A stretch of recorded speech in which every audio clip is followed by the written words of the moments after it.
Hello guys, welcome back to my channel. ఈరోజు మనం వచ్చేసింది ప్రసిద్ధి చెందిన చిన్న తిరుపతి టెంపుల్. చూసారుగా, ఇదే ఆర్చ్ ఎంట్రన్స్. మేమైతే బండి మీద స్టార్ట్ అయ్యాము. ఈ ఆర్చ్ నుంచి లోపలికి వెళ్తే చుట్టూ గ్రీనరీ, చెట్లు చాలా బ్యూటిఫుల్గా కనిపిస్తాయి. 1 కిలోమీటర్ ట్రావెల్ చేసిన తర్వాత మనకి ఎంట్రన్స్ టికెట్ తీసుకోవాలి. టికెట్ తీసుకున్న తర్వాత మళ్ళీ స్టార్ట్ అయితే ఇంకో కిలోమీటర్ వెళ్ళగానే పార్కింగ్ కనిపిస్తుంది. మధ్యలో మీరు చూస్తున్న ఈ చిన్న చిన్న బిల్డింగ్స్ అన్నీ దేవస్థానానికి సంబంధించినవే.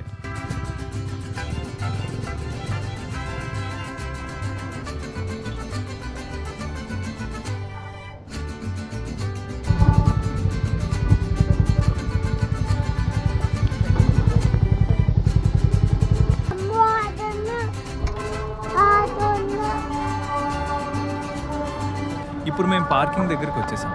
నేను నా ఫ్యామిలీతో వచ్చాను.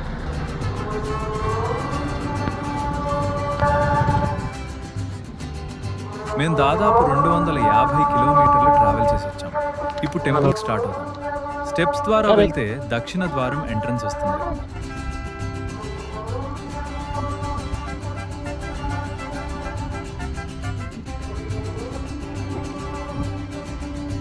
లెఫ్ట్ సైడ్ తీసుకుంటే ఈజీగా చేరుకోవచ్చు. ఇక్కడ నుంచి మెయిన్ ఎంట్రన్స్కి సుమారు 5 నిమిషాల వాకింగ్ మాత్రమే.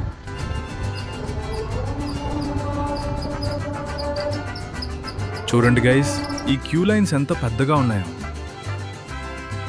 ఇదిగో మెయిన్ ఎంట్రన్స్ గోపురం ఆర్కిటెక్చర్ చూస్తేనే అద్భుతంగా ఉంది.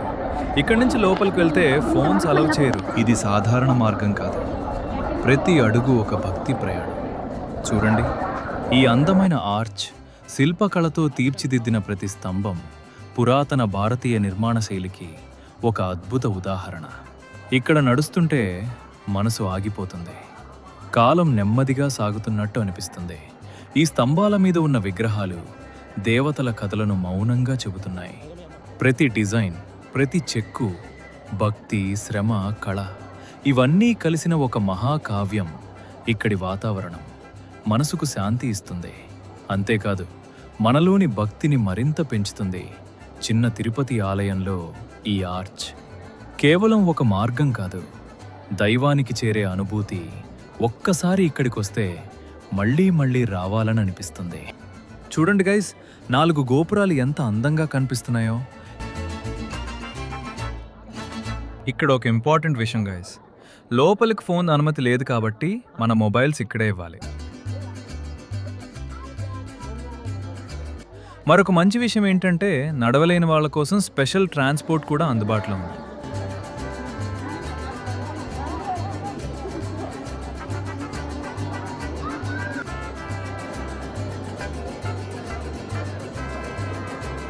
ఒక్కసారి ఆగి చూడండి, ఇది సాధారణ దృశ్యం కాదు.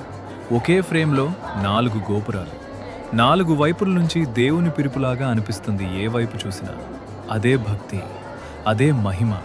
ఈ క్షణంలో మనసు ఖాళీ అవుతుంది, భక్తి మాత్రమే మిగులుతుంది.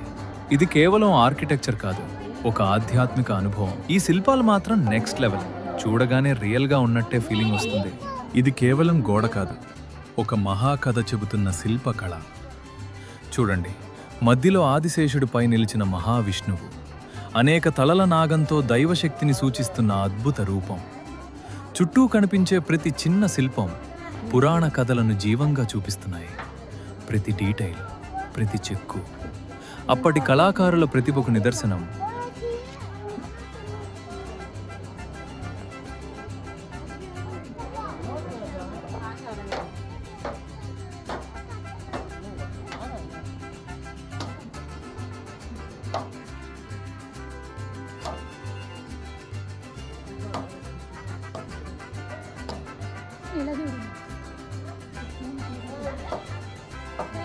ఇప్పుడు మేము కొబ్బరికాయ కొట్టి లోపల దర్శనం చేసుకుని వస్తాం.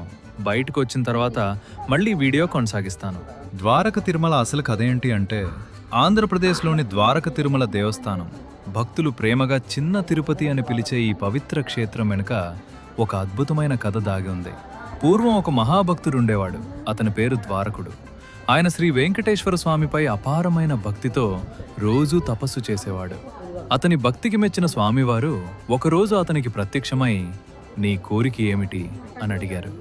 ద్వారకుడు వినమ్రంగా ఒక కోరిక కోరాడు. స్వామి, మీరిక్కడే శాశ్వతంగా ఉండాలి, అందరూ వచ్చి దర్శనం పొందాలి అని. అప్పుడు స్వామివారు ఒక అద్భుతంగా భూమిలోనే స్వయంభూగా వెలిశారు. కానీ ఆ విగ్రహం పూర్తిగా బయటికి రాలేదు, కేవలం నడుము వరకే కనిపించింది. ఇది చూసి ద్వారకుడు ఆశ్చర్యపోయాడు. అప్పుడు స్వామివారు అన్నారు, నేనిక్కడ భూమిలోనే ఉండి భక్తులకు దర్శనమిస్తాను. అందుకే ఈ క్షేత్రంలో స్వామివారి విగ్రహం పూర్తిగా కనిపించదు. ఇంకొక విశేషం ఏంటంటే ఇక్కడ 2 విగ్రహాలుంటాయి. ఒకటి స్వయంభూ రూపం, మరొకటి పూజల కోసం ప్రతిష్ఠించిన విగ్రహం. అందుకే ఈ ఆలయం ఎంతో ప్రత్యేకం, ఎంతో పవిత్రం. భక్తులు విశ్వసిస్తారు, ఇక్కడికొచ్చి ప్రార్థిస్తే కోరికలు నెరవేరుతాయని. అందుకే ద్వారక తిరుమల, చిన్న తిరుపతి భక్తుల హృదయాల్లో ప్రత్యేక స్థానం సంపాదించింది. ఒక్కసారైనా ద్వారక తిరుమల దర్శనం చేస్తే భక్తి అంటే ఏమిటో నిజంగా అర్థమవుతుంది. ఇప్పుడు మనం స్వామివారి పాదాల దగ్గరికి వెళ్దాం.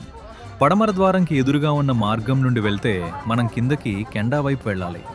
చాలా మెట్లు దిగుతూ ముందుకు వెళ్తే అక్కడ ఒక దివ్యమైన ప్రదేశం మనకు కనిపిస్తుంది.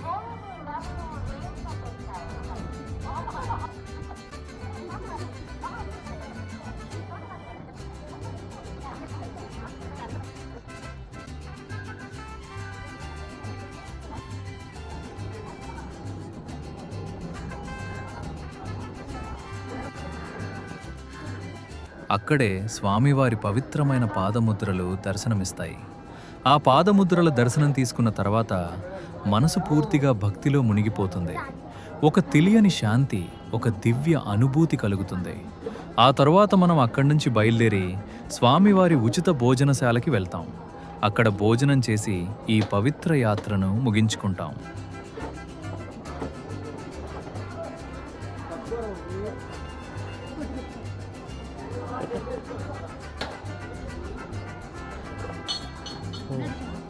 ఇలా ఈ పవిత్రమైన స్వామివారి పాదముద్రల దర్శన యాత్రను మనం పూర్తి చేసుకున్నాం.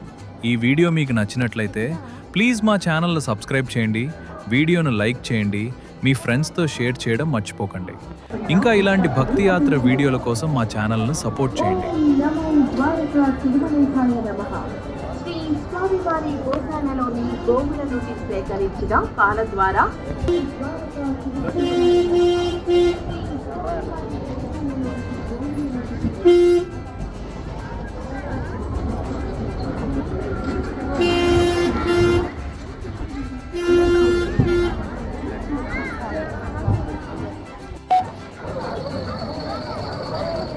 మమ్మీ అదే అనుకుంటున్నాం.